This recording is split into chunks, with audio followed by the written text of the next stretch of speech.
Welcome to the Mental Health Boot Camp podcast. Woo. Hello. Hi. This is the podcast where 4 psychotherapists, 3 of us Canadian, 1 American, serve you cutting-edge mental health knowledge. I am Dr. Ryan Howes of Pasadena, California. And I am Dr. Brooke Lewis from Vancouver, Canada. I'm Joanna Boyd, therapist from Vancouver, Canada as well. I'm Chris Boyd from Vancouver, Canada, and Joanna's brother. Hooray. Hooray! Hooray! Welcome, everybody. Those intros stump me sometimes. I'm like, what do I say? What do I call myself? I feel like we've tried all the different things. Anyways. It gets confusing sometimes, doesn't it? I just don't know what term to use sometimes. Anyways, we're good. It'll just switch it up for our viewers or listeners. Sometime we could talk about that, right? We could talk about the difference between a therapist, a counselor, all the different degrees that people have, psychologists, psychiatrists. There's a lot to talk about there. Yes. So much to talk about that sometimes we don't even know what our title is, right? That might be an ambush question. That might be. However, differentiate the titles. Joanna's like, thank you. Add it to the list. Well, I have the list going, so we're good. Oh, that's good. So big week in the world. The American election is over. We each had our versions of Veterans Day, or you guys call it Remembrance Day. That's right. That's right. Mm-hmm. Which I've learned that is a bigger celebration. You guys have a big celebration up there. Ours is not quite as large. Or maybe not celebration, but yeah, honoring. I don't know what I would call that. Yeah. Not paying homage. Yes. Yeah. Commemoration, something like that. Yeah, commemoration. That would be a more appropriate word. Yeah. Sure. Well, glad that all went well. So kind of on a somber note here, I need to bring something up, or I wanted to bring something up. This may not be relevant to all the listeners out there. You might not know who I'm talking about here, but I found out today that one of my bosses died. And this is a man who was pretty significant in the lives of the 4 of us, because it's really because of him the 4 of us met one another. His name is Rich Simon, and he is the editor, one of the co-founders of a magazine called the Psychotherapy Networker. And he started that magazine some 40 some years ago in Washington, D.C. And then every year they've done this meeting, this conference called the Networker Symposium. It brings together some of the biggest names and the most incredible speakers, and it's just it's a large event that's attended by thousands of people. And basically, if you've ever read a self-help book of any sort or a psychology book, there's probably a chance that person has at one time spoken at this conference, the symposium. Mm-hmm. And Rich was, he not only just having established something like this magazine and the symposium, but he was just a larger than life character. Anyone who had ever been to the symposium before would see that he so eloquent and would give these amazing introductions to people that would usually just blow their socks off before they come up on stage. He's talking about things in their life that they were amazed to even hear. But he was hilarious too. He would also do like a song and dance to open up every symposium. Like a literally choreographed song and dance. And he's not a great dancer or singer, but he would put himself out there and do it. You would give it his all. Yeah. Give it his all. 10 years ago, Rich gave me the opportunity to write for the magazine, doing an interview column. And I was thrilled to be able to do that. And then I didn't know that as like my perk for the magazine at that point was I got to go to the symposium. They would fly me out there, and I got to go and hang out and see all these big names in the field. And it was the first night of my first symposium that I met the 3 of you. Well, 2 of you. I met Joe the next year. But I met you guys, and we were up late because we were on West Coast time, and we hit it off. And because of that, gosh, here we are today. Rich was an incredible writer himself and an incredible editor. He edited my work for many years, and he made me work for it, really made me work for it. There were so many rewrites. There were several times when I was working for him that he would actually have me call back the person that I interviewed and like re-interview them and ask some different questions because Wow. he wanted something different from me. And so some of the time it took a lot of work, and he was a tough one to please. But I tell you, he also had a heart of gold. Every time a magazine would come out, they would send me like a copy. I guess all the staff gets their own copy, and Rich would take the time for each magazine for 10 years. He would take the time to write a note to me, a personal note to me, kind of thanking me for the contribution. And I was just looking around tonight, and here's the latest one. If you can see it, if you're on YouTube, yeah. It just says, "Dear Ryan," I mean, it's just little notes of encouragement. "Dear Ryan, you just keep rolling along, but aging gracefully as you do." Right. Nice. Sometimes it'd be something like that. Sometimes it'd be something more specific to the actual piece. Or the person I interviewed, but it was just always warmth and kindness. So I guess I just need to say, rest in peace, Rich Simon. You will be definitely missed, and missed by me, missed by all who've had contact with the networker. For sure. Yeah, no, a huge force within the field. And I think most of our listeners have been impacted by Rich and probably don't even know it, because of the work he's done in the field. I had a client who had some great words today. He said, "I aspire because you inspire." I think it's very relevant to the loss of Rich Simon there as well. When you see that guy speak, and my goodness, you get pretty fired up about where the psychology is going. And yeah. Well, definitely. And if you know some of the famous folks out there, like he and Dan Siegel are great friends, and Rich has done a lot to help promote Dan Siegel's work. Sue Johnson. There's just so many of the people who are kind of big names in the field right now. It's kind of Rich, kind of the wind beneath their wings in a lot of ways. Esther Perel. Rich really strongly encouraged Esther Perel to write an article for the magazine. And then after that was successful, he encouraged her to write a book about it, Dating in Captivity, or Sex, what is it? Dating Captivity? Whatever it was. That book, which now launched her career. And Esther Perel is basically a household name. So Rich is really kind of the guy behind the scenes who really makes a lot of this profession go. So I'll stop gushing here on Rich, but he will be missed. Brooke, did you have any thoughts on him? Yes, Ryan. So yeah, Ryan had shared the news with us earlier today that Rich had passed away.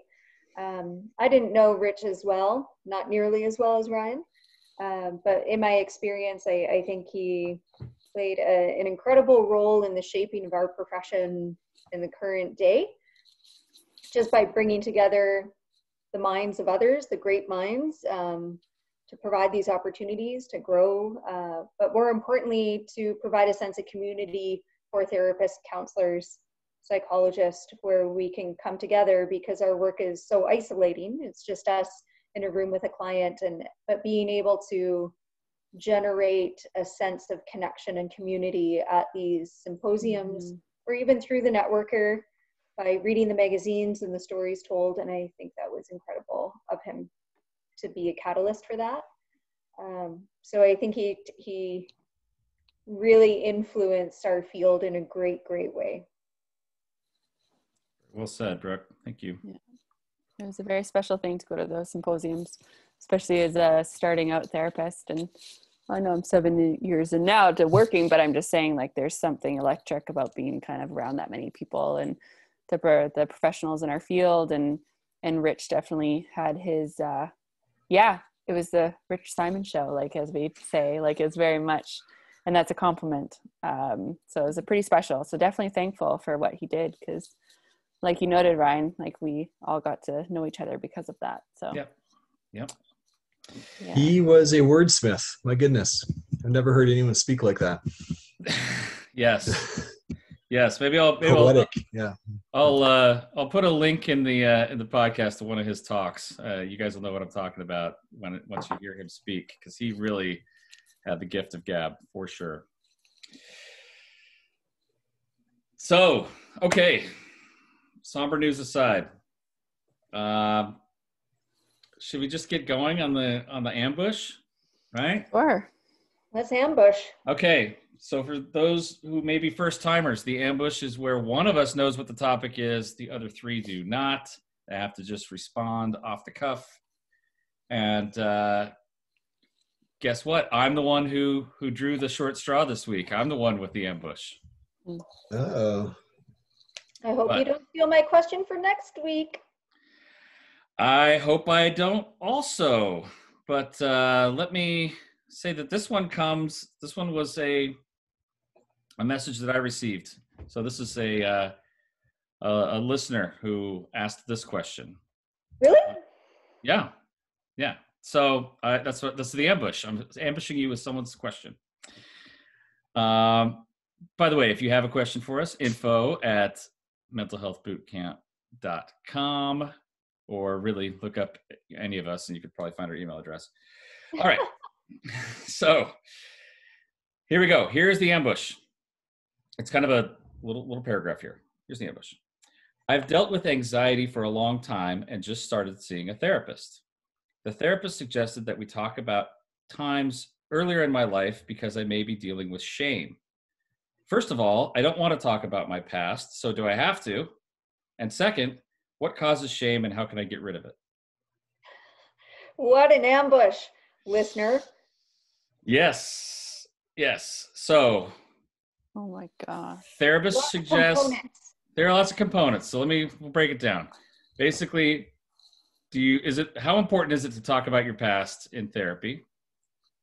And then more particular to this idea of shame, what causes it and how can I get rid of it? So it's not about the anxiety. This is just more past stuff, shame. Yeah, really. Okay. Yes. That's good. I think the therapist probably deduced somehow that the anxiety was shame related. So, but more, it's just a question about why might it be important, or is it important to talk about your past, and how do you deal with shame? There's different schools of thought on that one. For do you need to talk about your past? I enjoy that line of work, talking about the past. Joanna and I are both somewhat Adlerian, and Ryan. Devotees of Alfred Adler? Yeah. And so to look back, for me as a therapist, I think looking back and understanding where it came from is good for awareness, to look at the patterns of what's triggering the emotional responses now, to have a general understanding of it, and to make like a cohesive narrative of it. Otherwise, when it comes up right now, it might not make sense. And when something doesn't make sense, I think it's scary. So to take the fear of the emotional response away, it's kind of nice to know, like, oh, I'm getting anxious. For me, I'm actually really scared of dogs, even though I have 2 dogs. But for me, I know if I see a big dog that's really excited, or even a little dog that's really excited, I get anxious. So instead of being confused and scared about that emotional response, I'm like, of course I'm getting anxious right now, because when I was younger, I thought I was going to be attacked by a dog.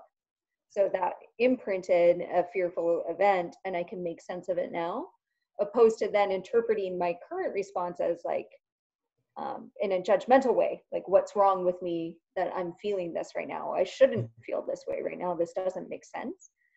So I think exploring one's past can add awareness and help with the narrative to take away judgment in the moment. But I think other schools of thought say, no, you don't need to. Let's just look at what you're experiencing now. Let's not get caught up in that. And let's take what we have and work on reducing those symptoms the best that we can without actually having to dwell in it. Because revisiting the past can also be re-traumatizing if you're not ready to go there. So I personally always respect if my clients don't want to go somewhere. If they don't want to talk about it, we're not going to talk about it. Yeah. No, I I fully agree. And within my clinical work as well, we often delve into the past. From a neurological perspective, there's some key times during development where we're very susceptible to what's going on around us, and oftentimes we're not even aware of that. And those reactions, those automatic thoughts or emotions or sensations become automatic. So I think it helps to develop a bit of a context in regard to why it is you act the way that you do. Because in the presence of fear, we often develop defense mechanisms to help deal with it. And again, it's so automatic, so implicit that when it's brought to your attention and when you can process maybe some of those early challenges, you're kind of freed from it in the present. Okay. So you would be in favor of that. And what are your thoughts on the other schools of thought, though, that say, look, just deal with the here and now, and kind of you don't need to spend much time dwelling on the past? I think there's a time and a place to handle what's going on in the present moment. In terms of emotional regulation, and help you cope with everyday challenges. And often that needs to happen before the deeper work can take place.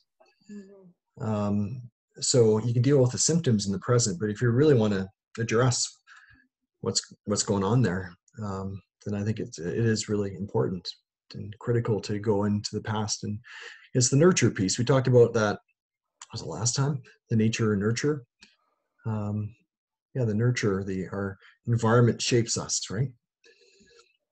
Yeah, the relationships and everything. It'd almost be like, I'd liken it to, you're starting with a client. If you just kind of go from present moment forward, you're kind of starting a book midway through. Like, you don't know kind of what happened earlier in the book that kind of may have contributed to where the plot line is or the character development. And I think going back there in a way that works for the client and isn't flooding, like in a way that they're comfortable with, they can gain some understanding of how the patterns and how they've developed or where they're at in their life now. And then you're able to kind of move forward. But some clients have a resistance to it. They come in and they're like, I've gone in the past with other therapists, or I don't like it. And I don't, there could be a lot of discomfort there because there are a lot of hard things to go through, but we kind of work with that as we can. But well, and that, I find that is actually a signal that there is something there that's probably needing to be worked on, because if it's, as long as it's painful, that means that there's something still raw and exposed there. And really some of the work of therapy is to help someone form a story that doesn't feel scary to them. Maybe there was trauma in their background, but they can start to view themselves as someone who was victorious and who endured and resilient and all of that, right? If they're still responding to those old traumas in the same as if it's happening right now, then there's probably some work to be done there.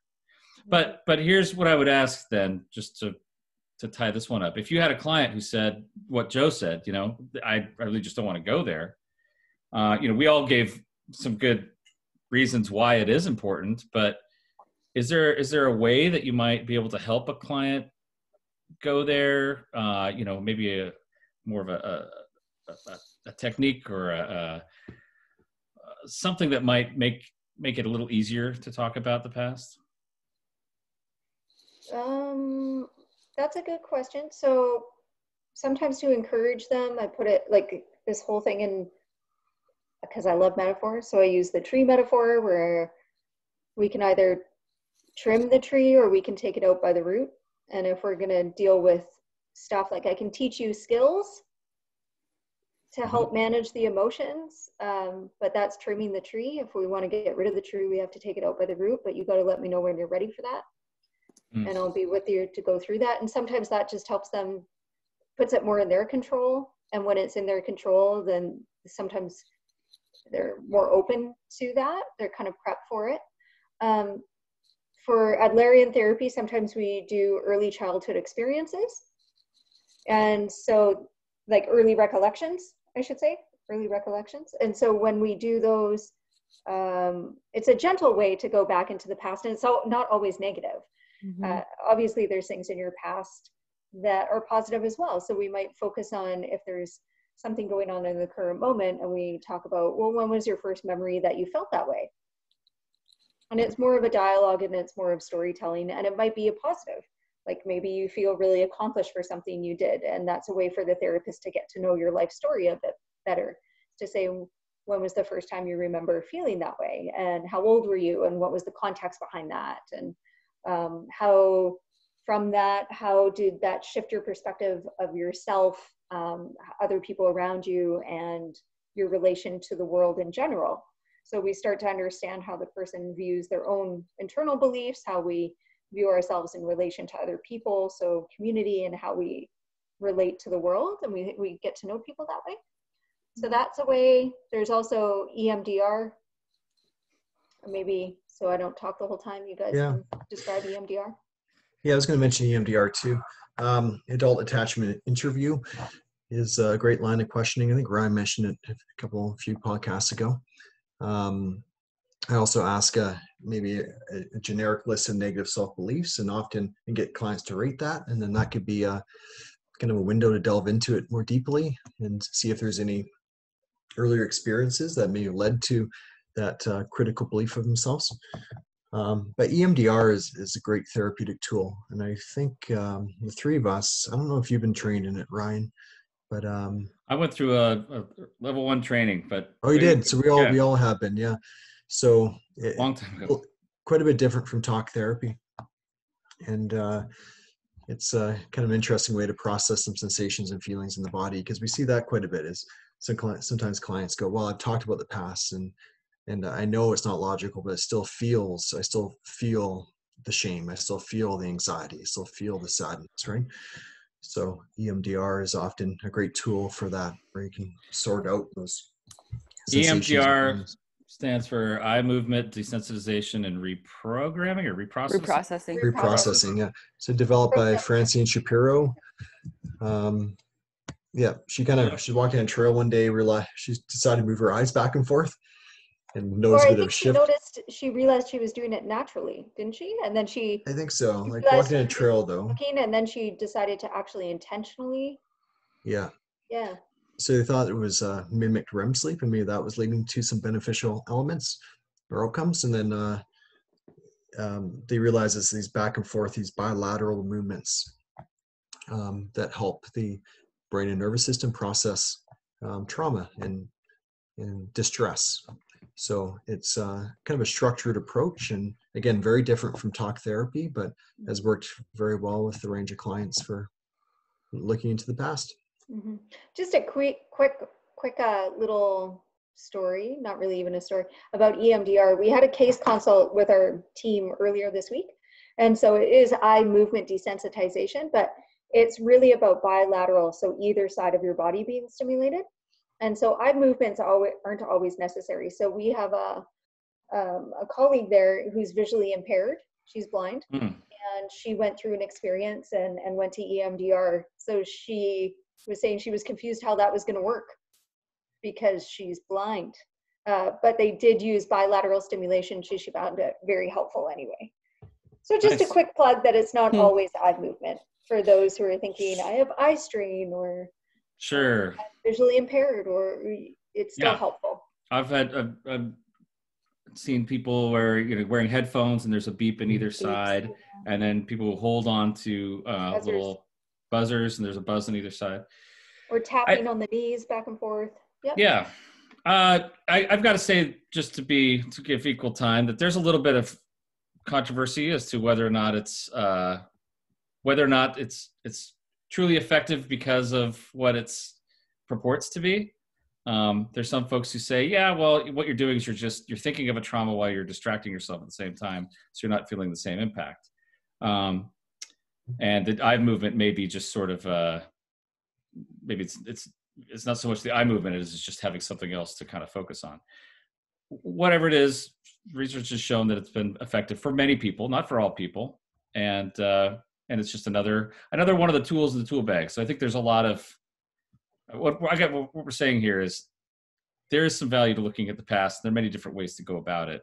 I've also known of people to like maybe writing down some stories from the past is a little less threatening than speaking about them.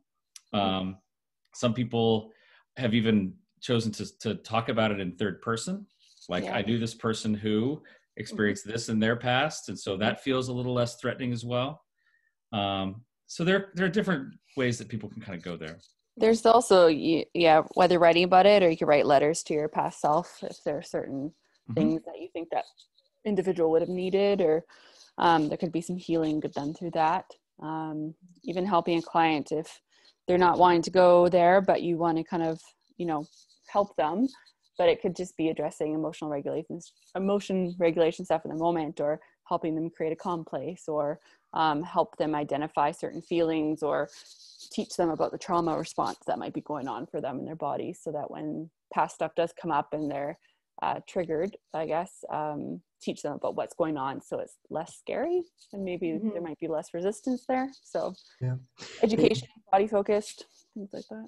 Hey, Joanna, have you done like visuals? Like, haven't you done where you do like a timeline? And I've done that, where in getting to know someone, just have a timeline of their lives, and they're encouraged to put the peaks and valleys. So some like things they can think of as momentous events, or memories that might pop out, whether really positive ones, and also encouraged to put some negative ones, or really like some struggles. And so it's noted up front. You're just writing it down. We don't need to go into detail about it, but we're just identifying kind of these moments, and then we can gradually go through them, or see what the client wants to talk about each one. But you kind of get some idea there, and even their own awareness of it, or what they might deem something, because you might have some knowledge about what they came in about, and just kind of a mutual understanding of their lives, I guess, or learning more. So I do, like Joanna, you mentioned, more body oriented, and that's a piece of it as well, depending on your therapist, whether they want all the puzzle pieces, or if they just want to know your body sensations, because our emotion is in our body. So to recall a memory, sometimes I feel like clients don't have to tell me their memory. They can recall it themselves, and they just have to describe the physical sensation, and let's work with that. And let's try and shift that physiological response that's connected to that memory. If you don't want to tell me what that is, then that's okay. I don't need the details. I just need to know how you're feeling. Yeah, for sure. I don't know if you guys have ever had this experience, but I've had it quite a bit, where I'm talking with a client about something that they're experiencing now. Maybe it's anxiety, maybe they have a certain reaction to something and they're not even sure what that's about. We do start talking about the past, and what's your first memory of this, or does this feeling remind you of something else in your life? That sort of question. And there can be this aha moment, right? This is like suddenly this connection is made of like, oh my gosh, yes, I do remember I was bitten by a dog when I was a kid. That's why I started to develop this fear of dogs. And there's this sort of relief that kind of comes over their face. It's like, okay, I finally know what it is that I was worried about, or why this has been so painful for me for so many years. And that, for me, it kind of captures the whole reason why we like to go back to the past, because sometimes just knowing the origin of something makes it all make much more sense. It makes it less scary, as Brooke was saying before. I sometimes when I'm teaching about this in class, I use the analogy. There was a time when I woke up in the morning and my leg was completely stiff and sore, and I was like, oh my gosh, what's going on? I'm kind of freaking out. What do I have thigh cancer? What's wrong with my all the different scary things are going on. And my wife told me, oh no, you bumped it on the table before you got in bed. Like, that's a Charlie horse, And as soon as that was like, oh yeah, that's right, that's what it was. It just didn't hurt anymore. I wasn't scared about it anymore. And for me, that's the reason why I feel like it's valuable to go back, because sometimes those things just aren't as scary, or they make more sense and feel a little more controllable. For sure. Not always necessary though. Like, sometimes clients don't need to go into the past as much. And we use a lot of solution-focused approaches in psychology and a lot of cognitive behavioral approaches too. So really working with what's going on in the moment and coming up with a more of a future-oriented plan. So I just want to get that point across too. It's always, we tend to focus on what we feel is most beneficial for the client. And of course, Sure. the client discusses their preferences as well. Absolutely. Yes. I mean, if someone says, I just got in a fight with my boss, the first thing I'm not going to jump right into, well, tell me about your childhood. We're going to talk about their boss. We're going to talk about what's going on there. And maybe at some point it'll be like, oh, who does your boss remind you of? Oh, my abusive uncle. Okay, well, that's something.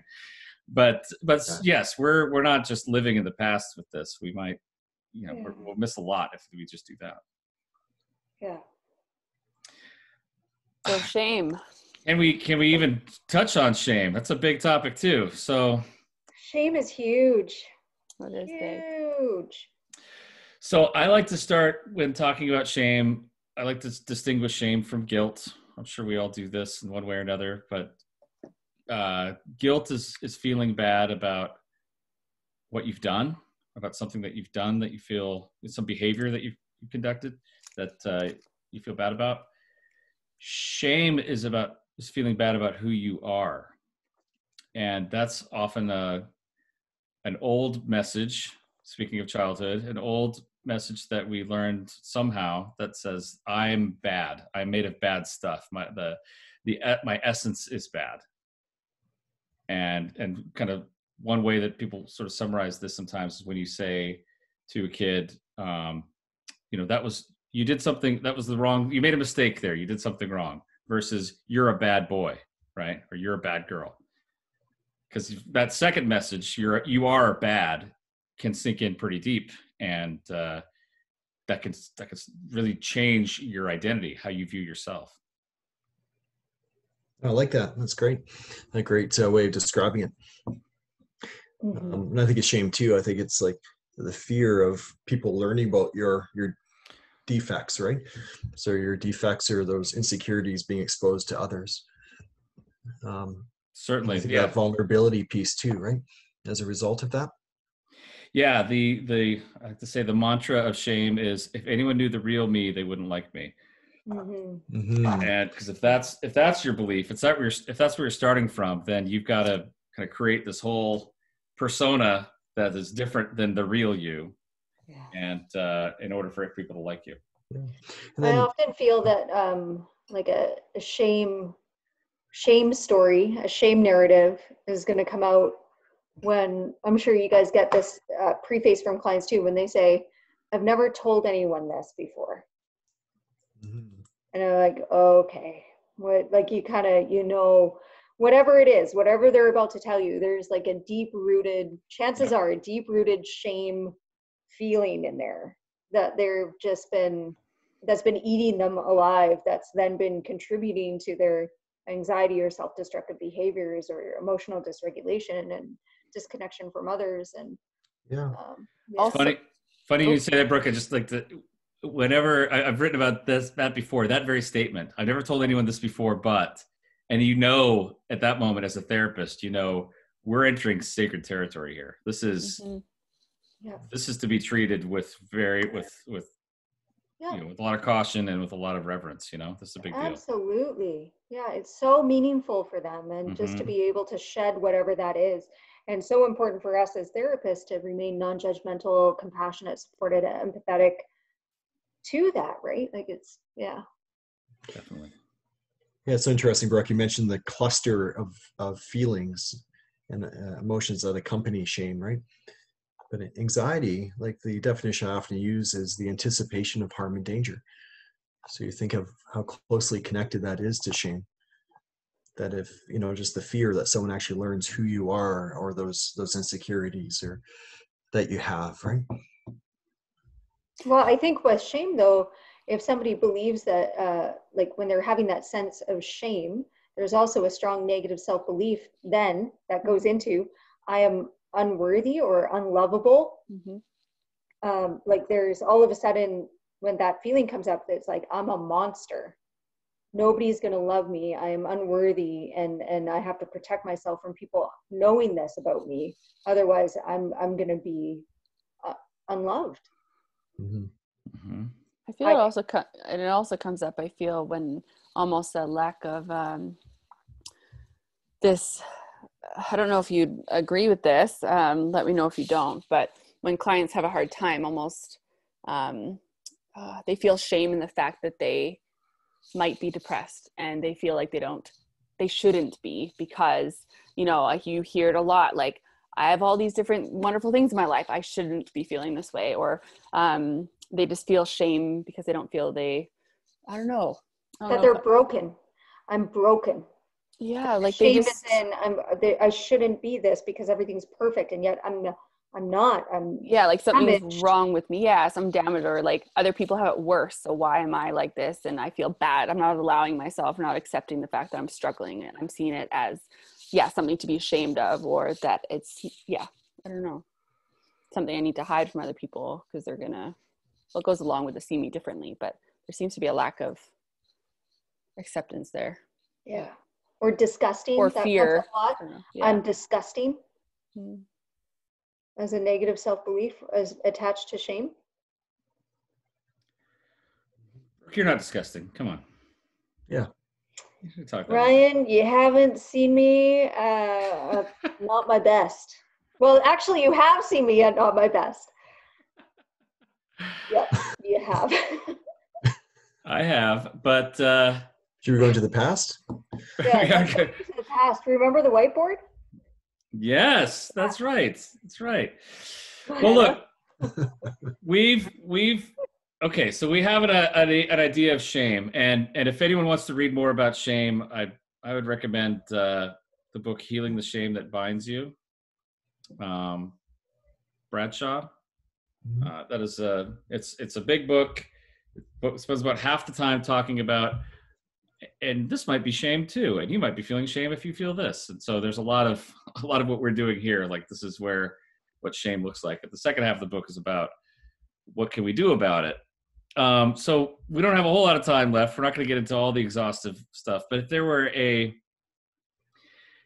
few bullet points you might share about how to start to address shame, maybe whether in therapy or just in your life. Do you have any thoughts on what direction someone might want to head? I think of Brene Brown, also a huge name in the field. Oh, she yeah, has a lot of great material on shame and vulnerability. I hope that we've kind of normalized it a bit, that I think it's very human of us to experience shame, and it's so important to talk about it, and maybe try to put the pieces together in terms of why that might be the case. Yeah, find someone, either, whether a counselor, therapist, or just a trusted loved one, where you can maybe have these conversations or share some of these things out loud, and not be afraid of the judgment that you might get in return, or just explore it a little bit. And also maybe identifying some of those negative cognitions that are kind of feeding into the shame, and starting to challenge those. And you can do that with the help of a professional, or start to kind of that self-reflection process yourself. Those are all so good. I was just going to say, like, acceptance and compassion. When it comes down to it, radical acceptance and compassion. Acceptance of whatever that discretion was, or that experience was that started generating the shame, and then probably a solid dose of self-compassion work to kind of soften that a bit, and realize just because you feel shameful doesn't mean you are shamed. Like, you are not disgusting. You are not a monster. You're just having a feeling, and that's okay. Yeah. Yeah. I would agree with that. Yes. I think I like to say that shame dies when you bring it into the light a lot of times. When you have something from your past that you feel is so bad, or something about you feel like is so bad, and you're able to actually find the courage and a safe place to talk about it and bring it out into the open, it it really alters it in a lot of ways. When you get someone else to say, oh, I deal with that too, or oh, that doesn't seem so bad. It's a big deal. And I'll tell you a story about a disguised and de-identified client from many years ago, where someone started off saying, okay, I gotta, we started off therapy, and from the very first session was saying, well, there's something I'm not yet ready to talk about, but it's something that's pretty bad from my past. I'm like, okay, that's fine. I wasn't going to push.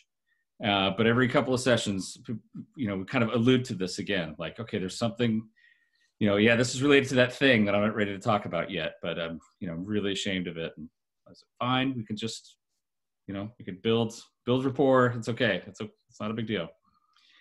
And finally, 6 months into the therapy, the client was ready to tell me, and this is, a client who's in his 30s at the time, right? And he said, here's the thing. And he's so scared to tell me, but I felt, right hanging there with him. He said, no one ever taught me how to ride a bike. And I was like, wow, I'm sorry. I mean, I'm sorry that's the way it's been for you. And it made a lot of sense according to his story. But he'd never talked about that before, never shared that with anyone before. And it was something that he just carried around as this big stigma of something that he felt like, I am broken, as you were saying, Brooke, I'm broken because of this. And he felt better just saying it, just putting it out there and seeing like, wow, I didn't run away screaming. That's what a lot of people feel. They're afraid of, like, if I share this with someone, then you're going to immediately reject me and run away and abandon me, but that didn't happen. I was just able to hear it. I was able to empathize with them and say, gosh, I'm so sorry that never happened for you. And, within a couple of months, he learned how to ride a bike, and he was okay. But it was like, that just didn't, he didn't have the motivation to do it because he felt like it was so shameful that he was an adult and hadn't learned to ride a bike yet. Mm-hmm. Right? Yeah, so intriguing, eh? Because it is kind of a pivotal part of someone's childhood and the main mode of transportation. So it probably came up quite a bit. It did. So it was probably, you think that's part of someone's development is you learn these activities, these tasks. Yeah. So it probably created a bit of a theme in his life. Well, even with friendships and stuff, yeah. Defective in some kind of way, right? So I can see how that can pick up steam and momentum as time goes on, and suck other things into his vortex, Sure. But you think of the peak bike riding years are probably 7 to 16, 17 years old, and 38. Yeah. Okay. I mean, if you're biking, of course, if that's your exercise of choice or something like that. But just the idea that, wow, this was something that was such a huge burden. Yeah. And then able to work through it. Again, de-identified client, maybe biking, maybe something else, who knows? But yeah, for sure. The idea is that there's something that took on a whole new life for him because it just seems so big for him. Yeah, for sure. Okay, so going into childhood seems like it can be a good idea, but not always necessary, not for all cases. There are some ways to soften the blow of talking about childhood if that seems too painful. And shame, something we all deal with, something we've all experienced on some level or another, and can usually be helped by talking about it, by seeking some guidance and help and bringing it into the light, right? Mm-hmm. Yeah, the catharsis, the writing, Ryan, a good one there. Yeah. Writing about it if you don't want to talk about it. Yeah, that could be helpful. Okay, well, guys, that's it. We will revisit next week, but for now, please come and visit us, like and subscribe, the Apple, Google, Podbean, or YouTube. Send us your questions to info@mentalhealthbootcamp.com. Visit us on Facebook or Instagram. Come to our actual boot camp website, mentalhealthbootcamp.com. And please tell a friend or two we've got a listener in Peru now. We want to spread to the rest of South America if we can.